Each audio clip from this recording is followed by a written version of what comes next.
दैत्य सर्प जमिनमा घाइली अवस्थामा लडिरहेका छन्। एकदमै खुसी हुँदै लिटल कृष्ण जंगलमा घुमिरहेका छन्। जहाँ रमाइलो त्यहाँ भुलिने भने चाहिँ बाँदरको बच्चासँग खेल्दै आफ्नो स्टाइलमा डान्स गर्दै र कछुवालाई सुमसुम्याउँदै थिए। त्यतिकैमा एउटा विशाल सर्पले कृष्णलाई अट्याक हान्दिन्छ। तर लिटल कृष्णलाई कसले रोक्न सक्नु? उसले पनि कि त छैन कि म छैन भन्दै उडी उडी दिए, नपुगेर घुमाएर पनि दिए। त्यतिकैमा सर्पको काम एकैछिनमा तमाम। कृष्णले आफ्नो शक्ति प्रयोग गर्छन्। त्यसपछि सर्प became elephant ह्यापीली playing together.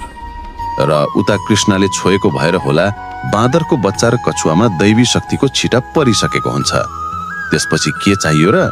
Monkey became a man अनि कछुवा became a dragon.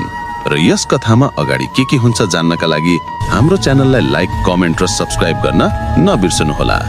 Nepali AI tells Zindabad.